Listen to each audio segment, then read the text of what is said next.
Welcome to another episode of Cemeteries Down Under. I'm going to take you through the beautiful historic cemetery of Wollombi, who has lots of interesting characters and people buried there. We have a poet, and we do have some men that fought in the Napoleon War, and it tells you the Wollombi Anglican Cemetery was consecrated in 1849 by Bishop Tyrrell. Many of the pioneers of the district are buried here, and behind the cemetery is the mill pond, and across the pond a flour mill used to grind the wheat which was grown in the district. The earliest grave is from 1834, but this was reallocated to here from its original position at the Catholic Church. When the Catholic Church was reallocated to the village centre from Alex Street. But I will show you what the Catholic Church looks like. So it's a gorgeous countryside back there. Let's go and explore. So here's the remnants of the old mill up there, and that's the old mill pond that they were talking about in the sign. Obviously they used to grow wheat. So we thought we'd start at this end and work our way up. Some of the stones you can no longer read, but we'll go to the ones that we can read.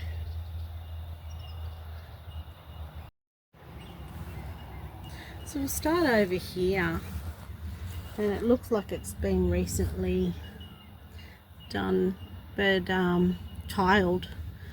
But you got the beautiful black and white photos over there, and it says Harris, in memory of a loving wife and mother, Amy Lillian, passed away 8th of February 1978, aged 82, and a husband and Father Clarence, who passed away in April 1980. I just love black and white photos. It's so beautiful. And it looks like they might have lost a child. And this says Valerie, beloved daughter of F.R. and Y.M. Harris, 1942. So maybe a niece. Little angel in heaven. Rest in peace. So I was going to come up here with the lovely column.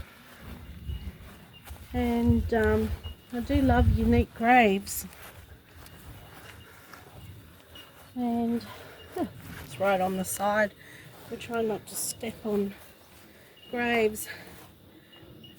And it says, in loving memory of Matthew Thompson Sternbeck, died the 19th of September 1921, aged 67 years. We saw him suffering day by day. It caused us bitter grief to see him slowly pine away, and could not give relief. And here we've got his wife, Elizabeth, and 1900. the 27th of November 1903, by the sounds of it, age 50 years. They've got a really unique one next to him as well. And you've got William and Elizabeth McMullen. And look at the clasped hands. And that often means they greeted each other on the other side. Or sometimes it does mean you're greeting God on the other side. But I just love the design.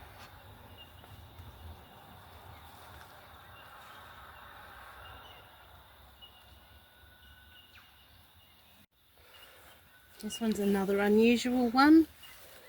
In loving memory of Victor Gordon, dearly loved son of K and E.M. Thompson, who died the 31st of August 1922, aged only 3 years and 7 months.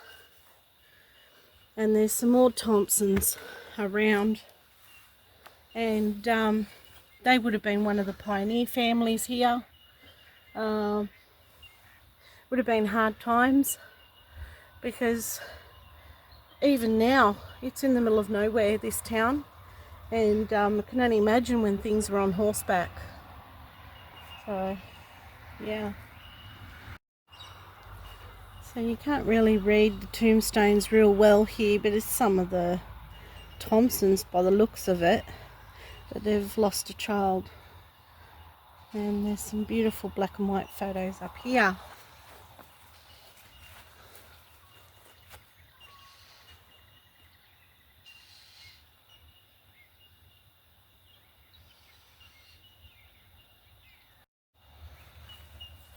So here's a really old one, and it says sacred to the memory of Kezia, the beloved wife, Jacob Lumby, died the 18th, I'm not sure, December, and it says 1880, aged only 38, and it says while with the something, my saviour, and also Jacob Lumby, her husband, later on died in 1928. Kezia, I haven't heard that name in years, so that's a very old, it's very religious. I think that's a biblical name. So if anyone knows, correct me if I'm wrong, let me know, because it's not very often you hear that name, and I could be saying it wrong.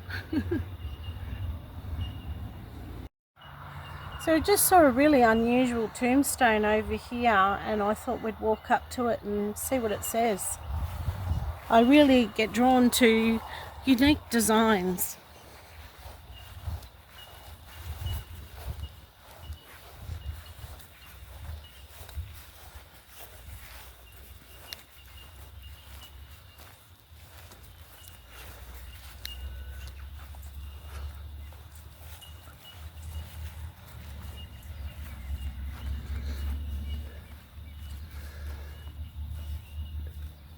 And this is so unusual.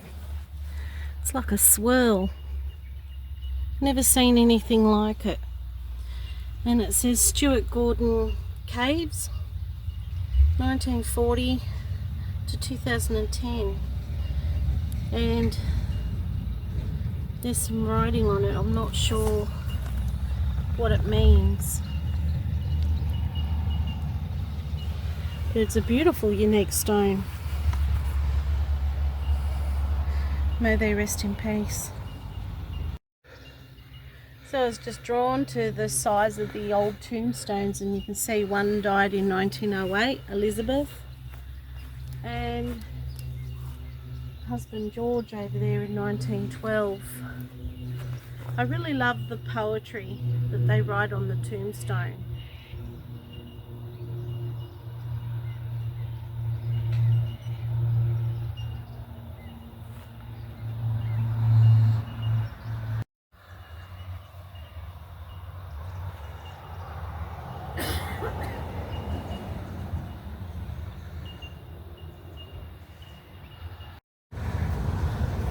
So we have an above ground vault here. Love the wrought iron fence, isn't it gorgeous?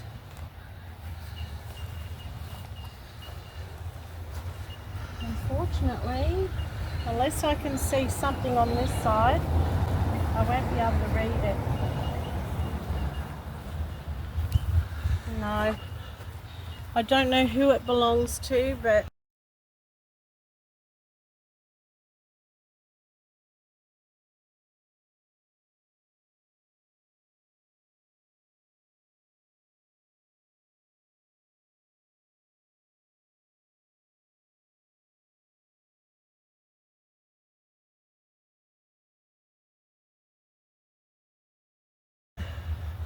it's just beautiful.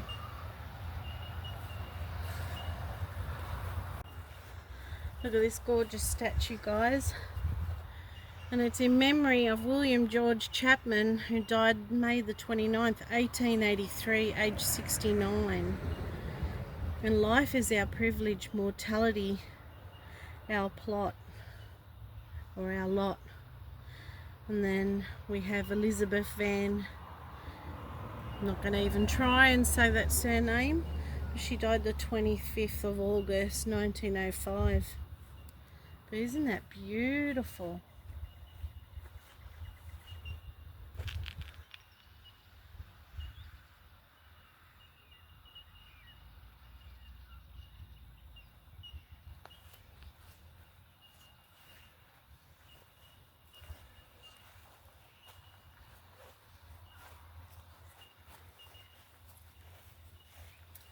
And unfortunately, you can see that fire has damaged some of the tombstones. We did have some fires a few years ago. 2019, we had what we call Black Christmas, where all the fires around Wiseman's, Blue Mountains, Hawkesbury areas, everywhere was on fire. So it could have possibly been damaged back then a few years ago.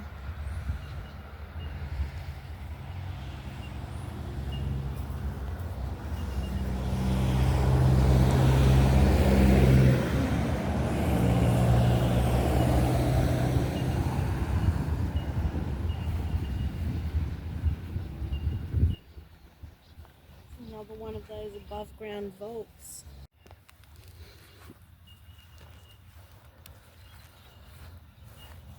So here's another above ground vault, and it's in memory of someone called Anne. I think it says Thompson. I'm not sure. Whom can't hardly read it. I wouldn't even bother. Cut that out. So we've got another nice beautiful column here. And this looks like a family grave, but I can't see any name.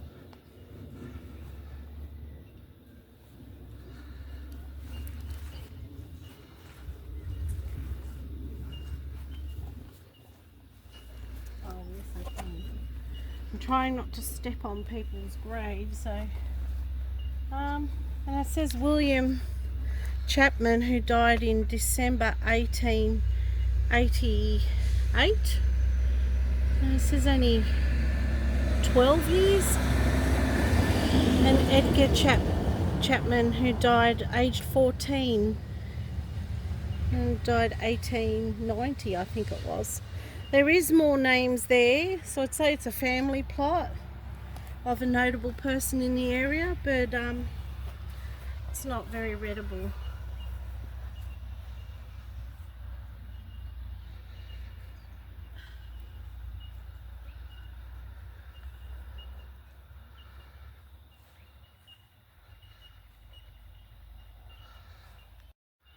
So I just wanted to show you the designs of some of these older ones. You got this lovely little angel here with the flowers, and it's Dorothy May, the infant daughter of A and L.M. Gray, and she died the 25th of May 1914, only 1 year and 7 months. There is a building in town called Gray's Inn, which you might have seen, and that was many things, from a pub to a brothel to a private residence, so she would have been part of the private residence, I'd say.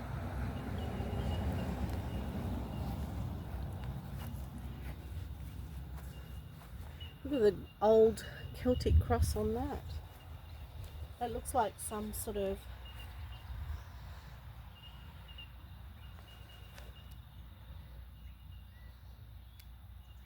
Now, if I do find out anything extra from the graves or from the people that are buried here, I will put the information in the grave. So you got the dollar sign there with the lines through it, and that's another way of saying Jesus in his footsteps. And you got this gorgeous cross here. And we do have people buried here that fought in the Napoleon War.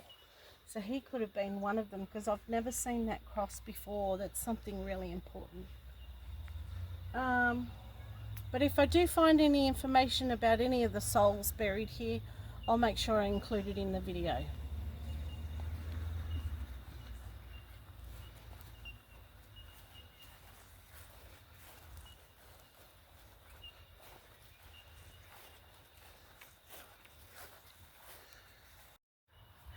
There's that gorgeous big urn over here, and we thought we'd take you to it and have a read.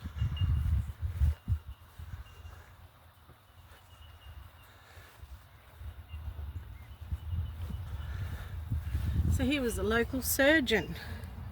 It says erected over the remains of J.W.D. Mullen, the surgeon, by the people of Wollombi, who are anxious to perpetuate the memory of a man whose many sterling qualities have ever linked his name with their kindness and most enduring recollections. He died June the 5th, 1854, aged only 43. What a gorgeous big urn.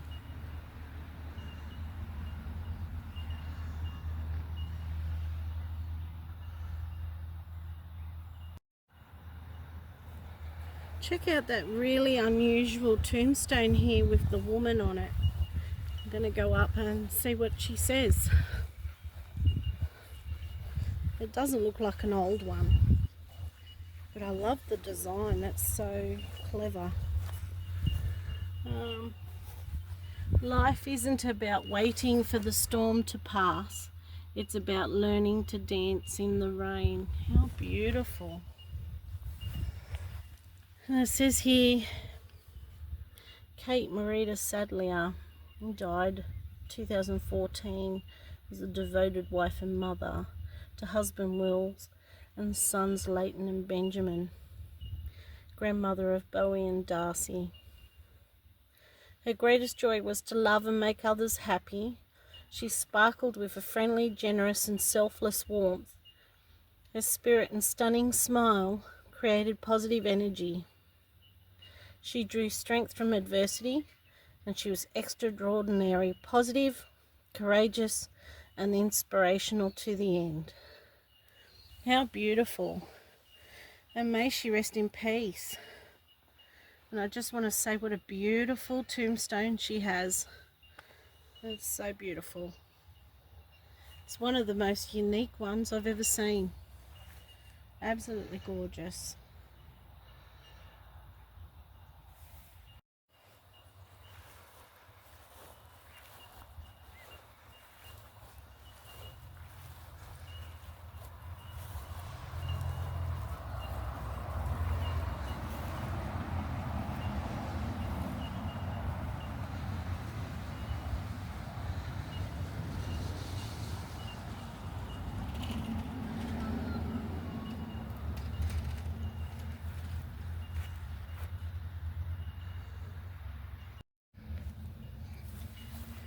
So here we got in loving memory of Leonard Smith, and he died in 2006. And he was the great-grandson of Wollombi pioneer John Smith of Bury County, Limerick, Ireland, who died at Dairy Arm in 1873 at rest here in Wollombi. So he's one of the pioneers here. There's John Smith there. So it says, leaving a sorrowing wife and 14 children to mourn his loss at 59. You know, hold my hat up to these people. I don't know how they did 14 children. And it looks like another one, Harriet MacDonald, who died August the 25th, 1881, aged 28 years. Though cast down, we're not forsaken, though afflicted, not alone. Thou didst give, and thou hast taken. Bless Lord, thy will be done.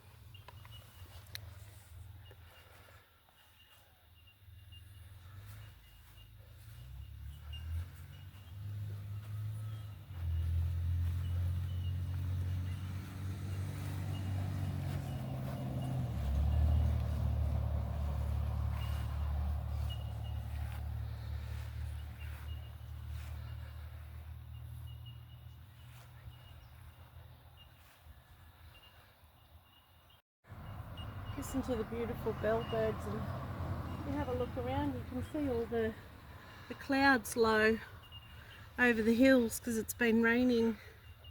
But I think it makes the place look more mysterious and beautiful somehow.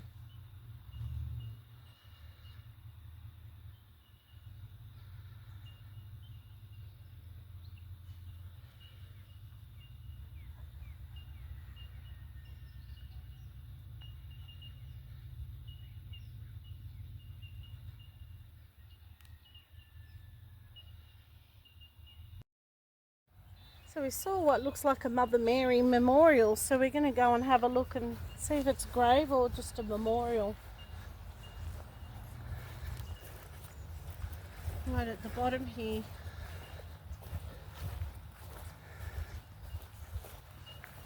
Isn't that beautiful?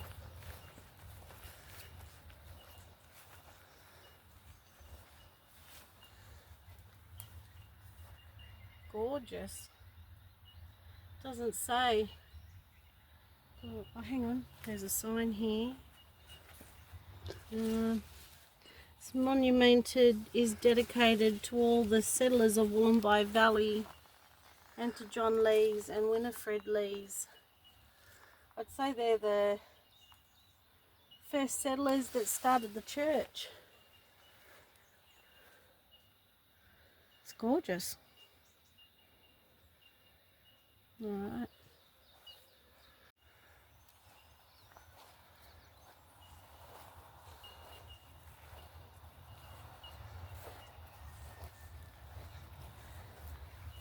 There's gorgeous old tombstones here, and they look like early settlers from Ireland as well.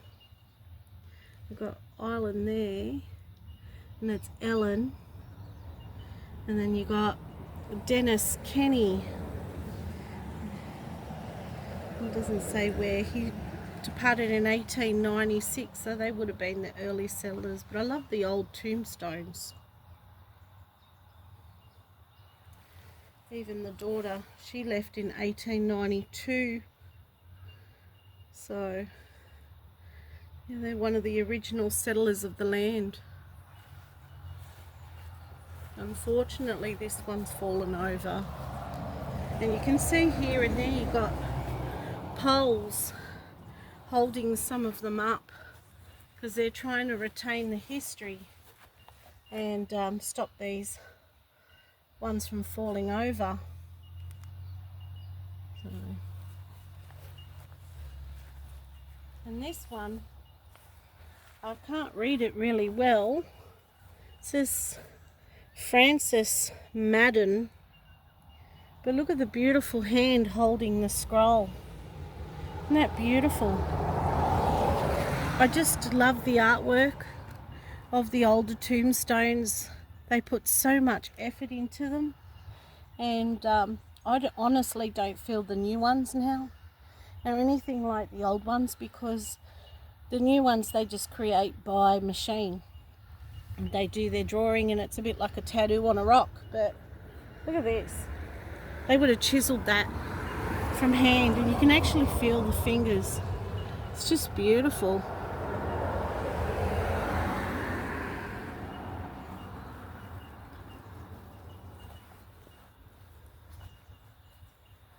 Like I said, some have been damaged by fire, so you won't get some that are readable these days.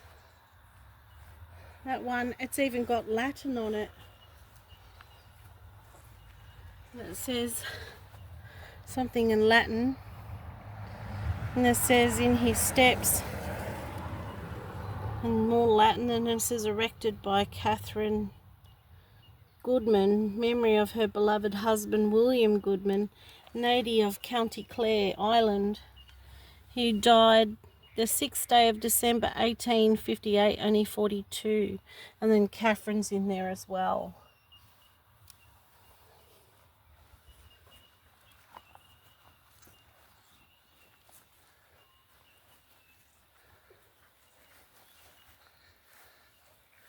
I've got to admit, this cemetery has been an amazing find because I just love history.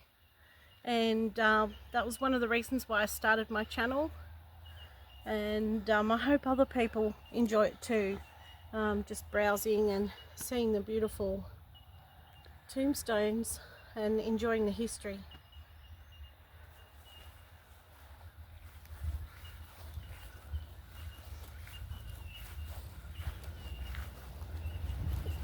It's just gorgeous.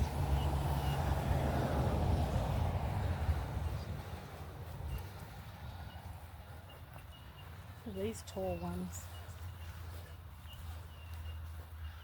And then you got to the memory of Mary Hickey, who died the 19th of Feb 1883, aged only 30. And then her husband Patrick,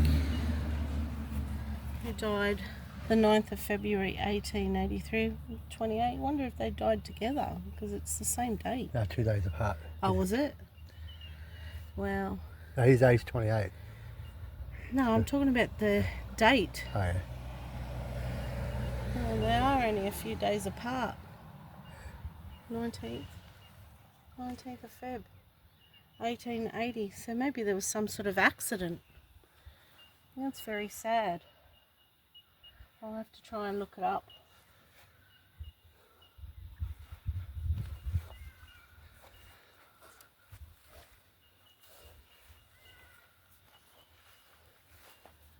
So we're coming to the front of the cemetery now, and we've got Charles MacDonald, native of Belfast, died on September 24th, 1880, aged 83. Also Margaret MacDonald, native of Colonus Island, died July 22nd, 1879, aged 66. And just says, to faithful friend, something parents dear, in these graves lies buried here, free from malice, free from pride. So they lived and so they died. May they rest in peace. And there's all the children there. So it's a big family one. And I'm going to go over here. It looks like someone's going around cleaning the stones and trying to get them readable again. And then you got of your charity, pray for the soul of Michael Byrne, who died February 14th, 1863, aged 69. He was a native of Dublin and a resident of Wollombi for 36 years. May he rest in peace. What a gorgeous design.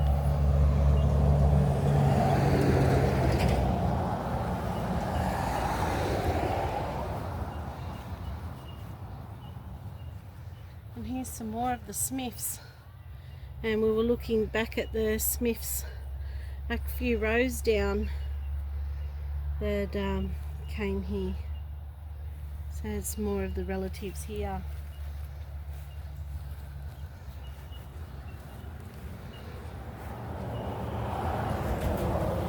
More of the Hickeys.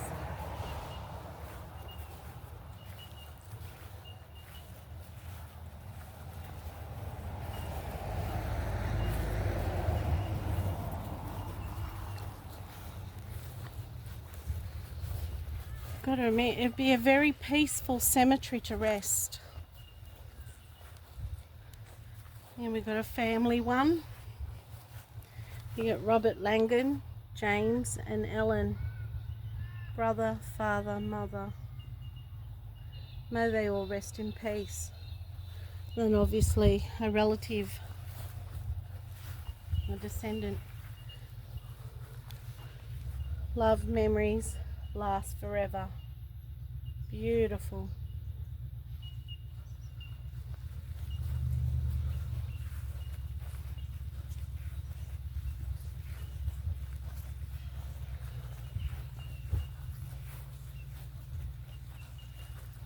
So we'll do a couple more and then yeah, we'll end it here. I hope you enjoyed your stroll through history today and having a look at some of the older graves of Wollombi, New South Wales.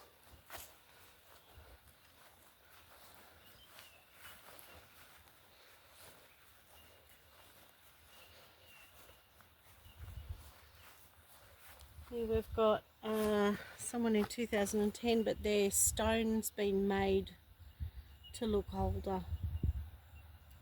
Blessed be you. Isn't that beautiful?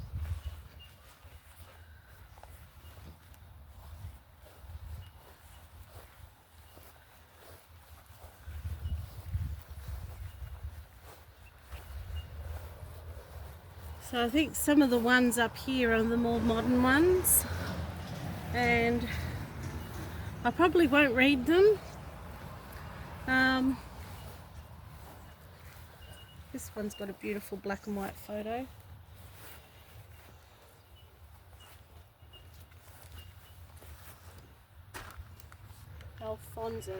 Alphonsus. You're beautiful, handsome man.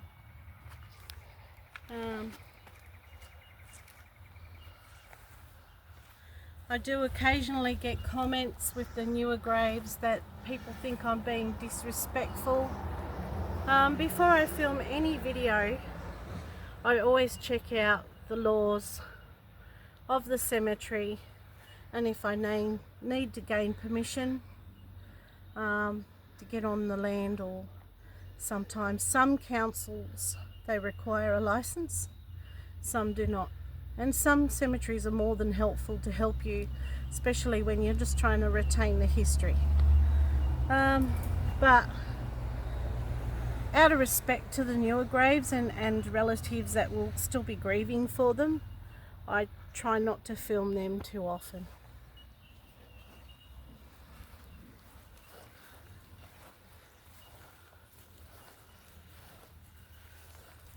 Some older ones there.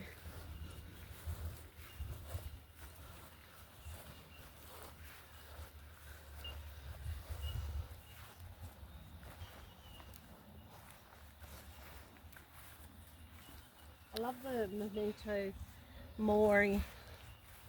Aren't they gorgeous? They're the porcelain flowers. I just think they're beautiful. So we're right at the beginning now, where all the newer graves are. So I might say bye and thank you for watching as always. I have a really interesting story coming up, who was related to royalty, so stay tuned.